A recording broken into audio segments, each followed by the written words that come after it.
Assalamu alaikum wa rahmatullahi wa barakatuhu. Bienvenue pour toute cette nouvelle série d'émissions de Omar Répond. On va tenter de répondre aux allégations faites à la fois par les détracteurs de l'islam mais aussi par les musulmans eux-mêmes. Pour ce faire, je reçois M. Omar Ahmed. Assalamu alaikum wa rahmatullahi wa barakatuhu. Monsieur Omar, on sait que l'islam est dépeint en ce moment et depuis un certain nombre d'années comme une religion rétrograde, archaïque, déconnectée de la réalité et de la modernité du monde. Mais est-ce que selon vous, c'est une vue de l'esprit ou il y a quand même une part de vérité là-dessus? Les faits aujourd'hui font qu'on peut dire d'une certaine manière que certains musulmans se donnent le bâton pour se faire frapper. En effet, il y a des personnes comme Michael Froment qui sur YouTube nie la qualité de musulman à certains courants de pensée, à certaines personnes qui se revendiquent d'un courant de pensée quelconque. Et donc à partir de là, il donne du grain à moudre, il justifie l'idée selon laquelle l'islam interdit la liberté de penser, criminalise même la liberté de penser. En ce sens, ils font ce qu'on appelle du takfir. Et le takfir n'est pas un phénomène simplement propre à l'islam, mais c'est un phénomène universel, qui est l'excommunication sous prétexte qu'un individu, un groupe d'individus se démarque de la pensée orthodoxe communément admise dans une religion.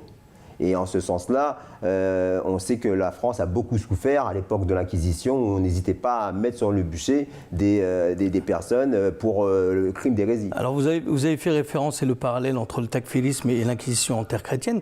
On a en tête des personnages comme Étienne Dollet ou Michel Servet, qui sont deux humanistes qui ont été mis au bûcher justement pour leurs idées, et c'était des libres penseurs. Mais est-ce que nous avons de tels traitements en terre d'islam dans l'histoire? Oui, tout à fait. C'est pas le takfirisme n'est pas un phénomène nouveau. L'islam a été fortement marqué par cela. Et ironie de l'histoire, souvent ce sont les personnes dont certains mouvements rigoristes se réclament, oui, qui ont subi les pires des tortures. Je pense à Ahmad ibn Hanbal, rahimahullah ta'ala, qu'Allah ait paix à son âme, qui a dû subir des coups de fouet sur plusieurs centaines de kilomètres de Tars à Bagdad parce qu'il revendiquait la croyance selon laquelle le Coran était une chose incréée, non pas créée. Et donc il a été persécuté, torturé simplement pour des questions religieuses. Encore une fois, parce que le mainstream, la majorité avait une pensée qui était différente de la part, en plus, d'un érudit. Mais pour des raisons, encore une fois, bigotes, des raisons qui n'ont rien à voir avec la religion, il a été persécuté. Donc selon vous, on voit bien effectivement le parallèle entre les deux, que c'est une pensée et un socle de pensée que des gens comme Michael Froment reprennent à leur compte aujourd'hui, hein, quand ils excommunient les autres ou que les bannissent. Mais somme toute, ils n'agressent personne, ils n'oppressent personne. Il n'exprime qu'une opinion, M. Omar. Oui, c'est vrai. Malheureusement, aujourd'hui, on tue, on persécute encore au nom de la religion. Et là, vous avez le cas des Rohingyas qui sont persécutés au Bangladesh, vous avez le cas des chrétiens d'Orient, vous avez les musulmans ahmadis au Pakistan, vous avez les musulmans en Inde, les hindous au Pakistan, qui, parce qu'eux ont une pensée différente de la majorité en place, à cause de cette manie qu'ont certains de condamner les autres, les minorités sur la base d'un simple différend religieux et de se prendre pour Dieu et de les condamner souvent même à l'enfer éternel, eh bien la persécution encore aujourd'hui malheureusement sévit et se prolifère.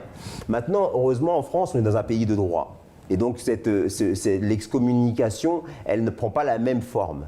Mais elle peut aller jusqu'au boycott social, jusqu'au boycott familial, jusqu'au boycott amical. C'est ce que prône Michael Froment dans sa dernière vidéo lorsqu'il parle d'intransigeance, d'intolérance avec ces personnes qui ont une croyance qui, pour lui, est farfelue.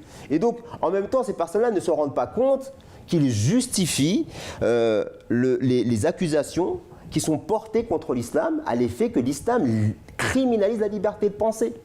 En disant qu'il ne faut pas faire preuve de tolérance, qu'il faut faire preuve d'intransigeance, qu'il n'y a pas la possibilité d'échange, qu'il n'y a pas la possibilité de la différence au sein même de l'islam, il envoie un message très clair aux autres religions pour qui elles ne sont pas dans la vérité, et il justifie tous les actes injustes qui sont perpétrés, et comme on l'a déjà cité, notamment dans les pays comme d'Orient où les chrétiens sont régulièrement persécutés. Mais donc ce ne serait qu'un fantasme, mais on voit bien, M. Omar Saab, qu'il y a quand même un décalage entre la réalité des actions et des paroles de certains musulmans, même si les médias ont une part dans la représentation très partiale qu'ils en ont, et de l'autre côté, les enseignements authentique de l'islam. Il y a quand même un certain malaise qu'on voit de la part de certains musulmans, ou même des musulmans dans leur ensemble, dans leur pratique de certains enseignements. Oui, parce qu'en fait, c'est le saint fondateur de l'islam, Mohammed avait prophétisé qu'il viendrait un temps où il ne resterait de l'islam que le nom. C'est ce qu'on vient de décrire, ce takfirisme-là. Eh bien, il a toujours existé, et ça depuis, en islam en tous les cas, depuis la mort du 3e ou 4e calife, oui. Où là, ce mouvement rigoriste, ce mouvement a commencé à prendre de l'ampleur, mais il était minoritaire. Mais plus on s'est éloigné de l'époque du saint fondateur de l'islam, et plus ce mouvement a commencé à prendre de l'importance, si bien que maintenant il est régulièrement, malheureusement, pas rare de voir que les musulmans s'excommunient les uns les autres. Et c'est bien qu'ils oublient l'essence même de l'islam. Alors que l'islam, qu'est-ce qu'il enseigne? L'islam n'a jamais enseigné le boycott familial, ni le boycott social, ni le boycott amical au nom de la religion. C'est bien le contraire.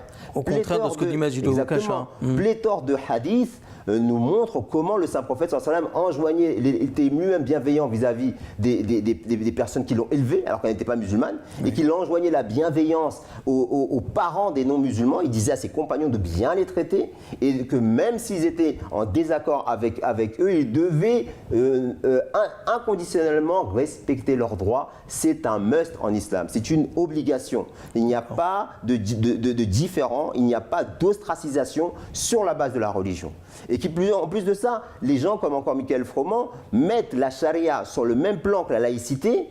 Ils appellent uniquement à la charia en faisant croire que la charia a vocation à se substituer aux lois de la République, et ainsi justifient les gens qui disent qu'il y a un grand remplacement qui est en place, que le but des musulmans c'est d'imposer leur religion, alors que le saint prophète de l'islam, Mohammed, qui était minoritaire à Médine, bien qu'il ait été l'administrateur, nous a démontré par son exemple que les lois de la charia n'étaient applicables qu'aux musulmans, dans un but de réforme morale et spirituelle. Juifs, chrétiens, païens pouvaient être jugés par rapport à leur tradition. Donc la fameuse charte de Médine. Exactement, tout à fait. Okay. Mais dans ce cas-là, M. Omar, alors islam égale terrorisme, islam liberticide, islam incompatibilité avec les lois de la République? Bien sûr que non. Et d'ailleurs, avec les quelques exemples que je vous ai brièvement évoqués, on voit bien que l'islam n'a pas vocation à s'imposer, mais il a vocation à promouvoir le vivre ensemble. Mais là où il y a quelque chose que je veux dénoncer ici, c'est qu'on nous présente le musulman comme étant celui qui ne peut pratiquer sa religion sans être un terroriste. Les Oukacha, les Zemmour, les Zineb El Razoui sont en train de véhiculer l'image d'un islam qui ne peut être pratiqué, qui est pratiqué à la perfection quand il est pratiqué dans le cadre d'une pratique violente. Et que pour eux, le véritable islam est à trouver à Daesh. Et ils le crient haut et fort, en faisant fi de tous les courants de pensée qui sont complètement en désaccord avec eux, et en disant que la véritable interprétation, c'est l'interprétation la plus rigoriste qui soit. Donc on enferme les musulmans dans ce schéma-là. On les enferme et on les présente aux yeux du grand public comme des terroristes en puissance. Et on en fait des cibles. Mais si ça n'était qu'une vue de l'esprit, si ce n'était qu'un sentiment que j'aurais, ce ne serait pas grave. Oui. Mais qu'est-ce que nous disent les faits?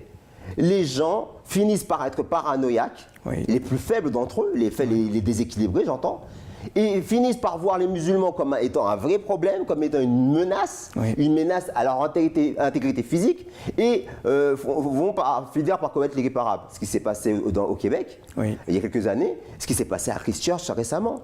C'est à cause justement de personnes qui disent, qui véhiculent, qui allèguent que les musulmans ont un projet politique, que finalement on arrive à des tels horaires. Donc un appel à la responsabilité. Je vous remercie infiniment, M. Omar, de toutes ces réponses et ces éclaircissements. Ils ont été très utiles pour répondre à toutes ces allégations. Je vous remercie de nous avoir suivis. Assalamu alaikum wa rahmatullahi wa barakatuh.